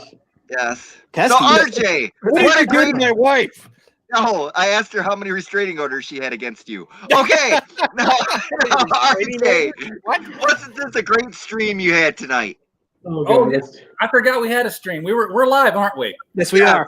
Everybody's lives just got ruined by this. Oh, I'm leaving. Goodbye. Bye, Testy. Okay. Thank you. Tim, you came here for a reason, and we've never really let you say what it is. Yeah, I know. Yeah, Right? Tim. Okay. I just wanted to kind of share my Indiegogo campaign. Do it! Number one. I'm doing it. Very newbie, yeah. And then God damn. Sorry, buddy. that's the 30 year. Throw it in the private chat, and we'll throw it up here. No, that's him. Okay, so that one's Yes. 30 years experience. Okay. Let the interrogation begin. Yes. And these are just the only ones that are on, or there's Right now, more these are the people? ones that are on the stream right now. Everybody here is in the chat. Alberto, tell her I was the #1 backer on your duck book. He was the first backer on the Road Warrior Drake, by the way. Yes. He's backer #1. So I'd rather just share the artwork and then talk about my campaign. Then I'll show you. No, I want to see it. I might buy it, because I buy Melvin? every damn thing. this is for Melvin, right? Yes. Yes. And if I have to fine tune it after this All these people stream, I will. have comic books. Yes, we're all comic book nerds. Yes. Yes, we're all You would not nerds. believe it. So Tim has a comic book. Sir H has socks, and George Peter has a comic book called Joe King. Okay, what is this? The Melvin. Melvin #1. The name comes from the first issue of Mad Magazine. If anybody's familiar with the first cover ever. Oh, nice. No.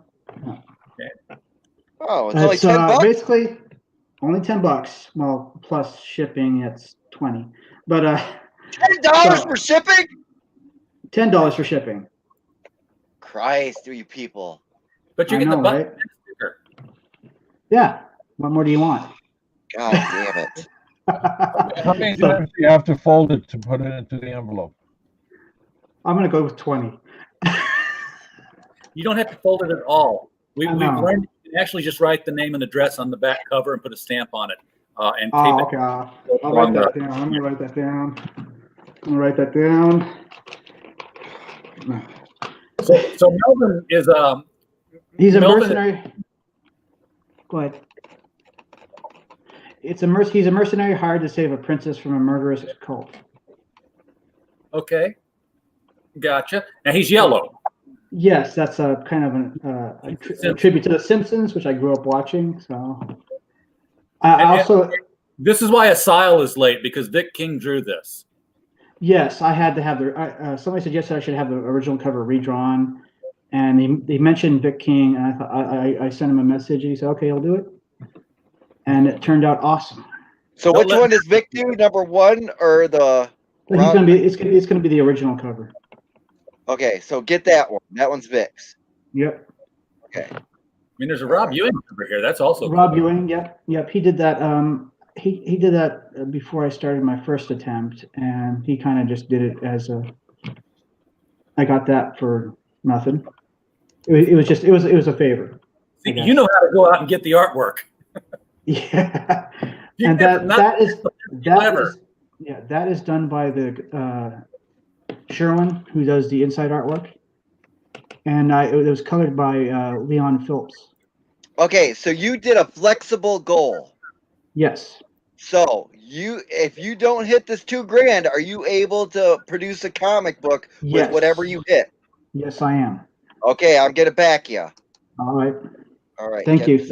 Thank you, sir. And look, it's an inspiring idea because I had him on my show a month ago, and I thought because what threw me off was the name of the book, like Melvin. Right. It's like it catches you because like okay, it's a weird name for the subject matter, but that's what catches you. He's like, okay, there's something going on here. Yeah, you see this action hero, and his name is Morrigan. No, exactly. Yeah. So you play off of that, and then you'll let people to listen. Like, okay, that's weird. Let me look into this.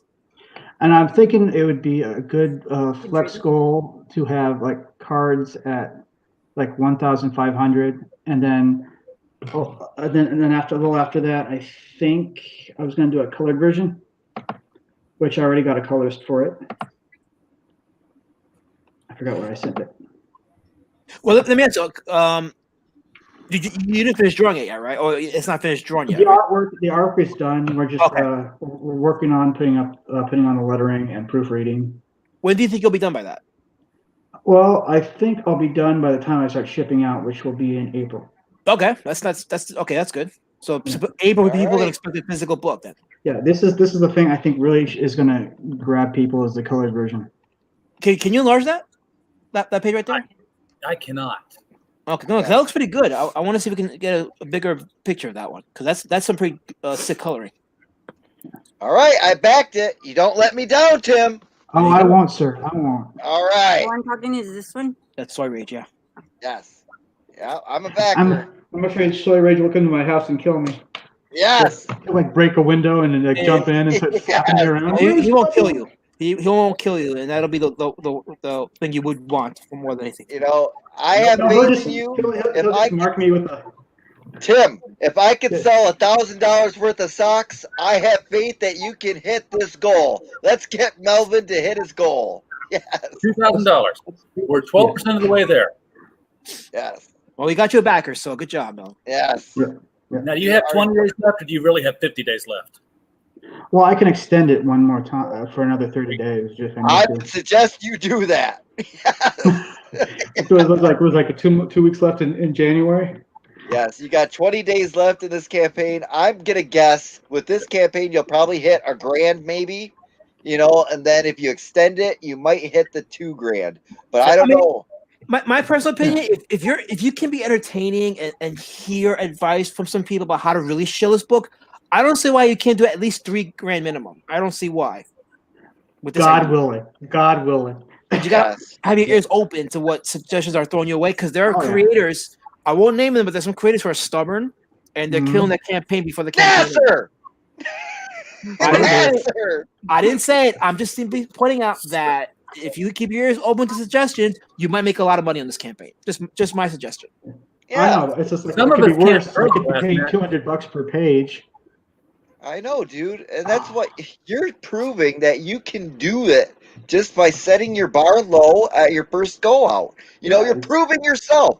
If you can do this and it can be funded and get there, I want you on the Trash Compactor show. If you can get this book out and you can get a number 2, you will be the star of the Trash Compactor show. We will get you backers. Just send me a link anytime you want me on. I'm a shameless shiller. Yes. You had us at shame. Yes, shameless. That's our show. That's the artist, Sherwin Kao. Yeah, look, he's Asian. Yes. Love it. He's Filipino, yes. It's part of Boss Isaac's crew. I like it already. Yes. Yeah, I got him to do the lettering and the proofreading. Yes. Look, you got a style. Yeah. Why didn't Vic tell us about this? What the fuck, Vic? See, just an artist for hire is not going to push the book that they were art for hire for because they get nothing out of it. Oh my God, Vic! I wait till I talk to him. I can tell you drew the cover of this Melvin book and you never told any of us. Oh my God, Vic, what are you doing? Yeah. By the way, this Indiegogo page is a big improvement from when we last spoke. So this John Dillard drew me for a page in the buckler, and I just kind of used that to kind of as my picture. That's me right there. That's very Dylan draw stuff. I like that. Hey, last Matt, are you checking out Paula in the chat? She does want to send your wife Soulbound. Soulbound? What is that? Oh wait. Yeah, does she have my Twitter? She says send a DM through her Twitter or Insta or check her site. Okay, I need a link to her site so I can check it out. All right. Paula, if you're still there, get a hold of Lazmat on Twitter.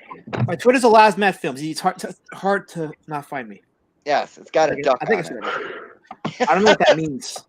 By the way, Soulbound is a nomination on the Critical Blast Best Comics of 2020 award show right now. So I'm just saying, there's a couple of them that are out there.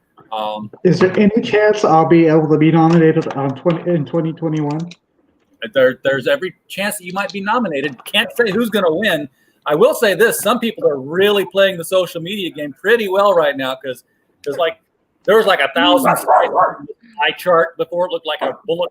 It looked like a bullet hole shatter at first, but it's starting to widen out now for some of these titles here. They're taking the lead, and they're not the ones I thought would be. So I keep saying you should make like a trophy, but you have be like an explosion and put Critical Blast on it. He does have a trophy. I don't have it here handy now because my son ran off with it. Oh, he's a drunk? Yeah, he had to have some stemware or something. Now he took off with all the pens and markers that were in it because he got an art project he was doing. Yes. Yeah. He likes to sniff Sharpies. Yeah, that's exactly what it is. It's not like I need the red marker for a while to mark myself up to 2,800 watch hours because I've been sitting in the 2,700 watch hour range for a couple of days now. Oh no, we did something bad. What? Papa's here to yell at us. RJ, there has been a crime that has happened against me just since I left. No. What? This is terrifying when it's happened. What kind of a victim are you now? There has been this menace on Twitter. I don't know. Is it a fandom menace?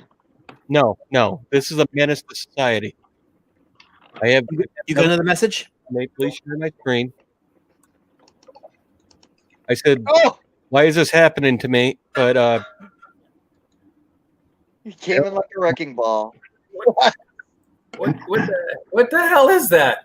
Is that for Natra on the ball? I think this means something. I still can't figure out who is sending me these evil messages. Oh, it's endorsed from Marvel too. This is institutional terrorism. This is I'm a victim. What'd you do to make Marvel mad? I might have just let him know my opinion, but oh no, you'll have to flee to Parlor just to escape. Art, can you please help me? Because I don't know what to do. Man, I don't know. I mean, first of all, we gotta go find out. Somebody's showing you up in the art department for sure. I mean, that's some high level. They're bringing the heavy heat, so to speak, with that. That's industry level. Yeah. I couldn't draw that well. Yeah, but I didn't want to shit on that guy too much, that Larry guy. But he's got a.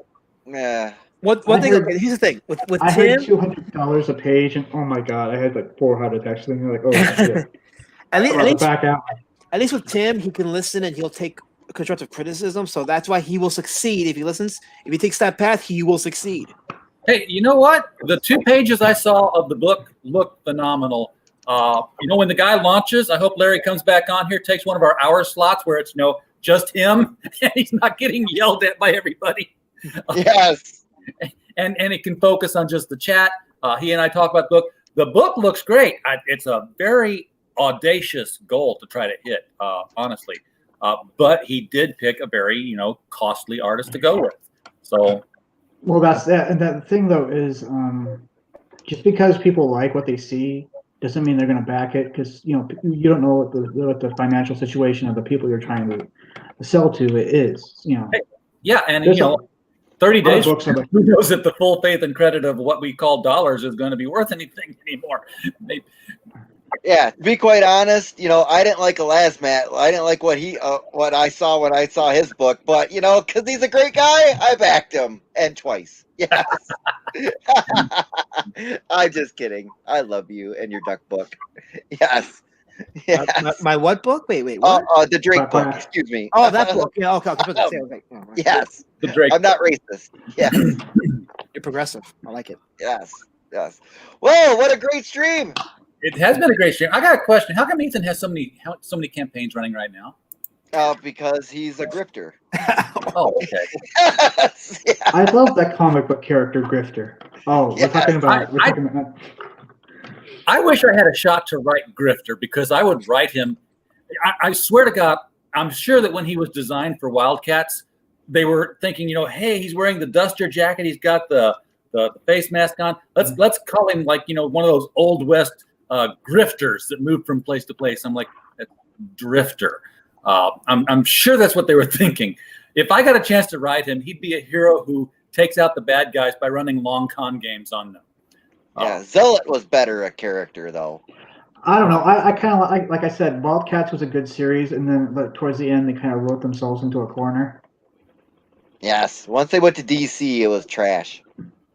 I thought Sad Sack was much better. Yes. Well, then Stormwatch became the Authority, and that was much better. Mm-hmm. Look at the last Matt, he's crying. He's buy Clock People. As soon as I'm done fulfilling Lord Rory Drake, Cloud People will be next. Yes. Yes. Clock People. It will be this. It will be the one that saves the industry. Trust me. Yes. The industry will be saved from Clock People. Have you heard of Clock People, Tim? No, I have not heard of Clock. I've heard of clocks. Well, are you familiar with Watchmen? I've heard of clocks. But are you familiar with Watchmen? Yes. Well, it's the exact same thing, but with clocks. No, it's not. Yes. No. That's a whole original material I did by myself. I drew by myself. I wrote it. It's all 100% original, completely original. As long as it's not, as long as it's not boring like the movie, which I only watched 5 minutes of and then kind of turned it off. Oh no, it's gonna be 10 times as boring. It is coming into comics approved. Yes. Clock People. Is that like the Stare People? No. All right, RJ, end the stream. Yes. I'm going to end the stream. Who clocks the Clock People? We'll find out when he gets to it. Otherwise, we're gonna lose all our viewers. So both of them. Yes. Don't wind them up. All right. We're gonna wind this thing off here. Thank you everybody for showing up. Appreciate the discussion. Everybody who brought a comic book on here, get back with me when you're closer to launching something. And back my socks. And buy socks. Buy socks and support Melvin. Yes. All right. Oh, look at her. She wants some socks. She says she wants socks. Well, I backed it. Okay. Yes. Yeah. I'll send you an extra pair, honey. Oh, Yes. he's just an extra pair for you. Yes. Do you want to show the socks so she knows what she's getting herself into? Oh my God! Oh, give me a second here. Yeah. Before you close out the stream, I got.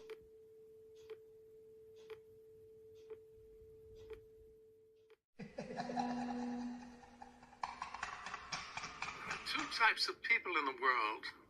Those who are content to blend in. These people walk through life like beige socks, uninspired and bored. And there are those who expect more, exciting. They have pizzazz. Eventually, the beige sock people get lost or devoured by the ones who stand out. Do you want to be devoured, Richard? No. What was right?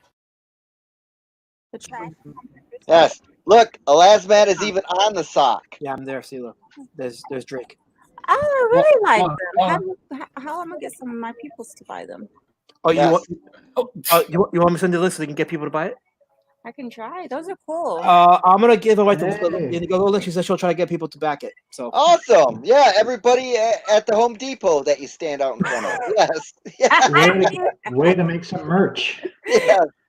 Yes. See, Respect. the Wiggle, Elasmat, the Jazz Crab. I'm even on it. Let me flip it over here. Oh God, Pretty cool. Bam. There's me. there's Soy Rage right there. guys. Yeah, there he is. Cool. Yes. Wow. Can I take away for a minute? There's Yanapui. Yeah, look at that. Look at that wonderful line art. Look at that coloring. Look at the amazing composition. We got breaking news, Yeah. from the chat. I think RJ wants to read it. Yeah, we're taking a sad moment here. She did not die. Julie Look at that. Crane has passed away. No. What? No. And model. Damn it. Oh no. She was in bad health. I knew that for a while.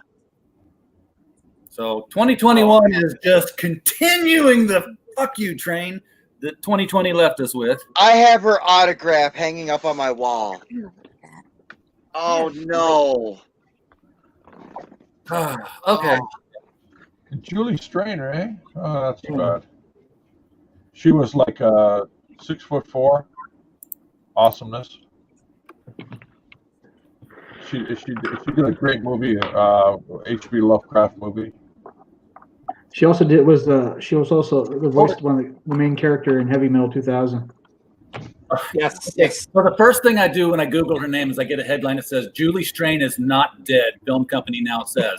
Look at there's her autograph. Wait, hold on. But the headline is January 13th, 2020. So Okay. Is she dead? I thought she died.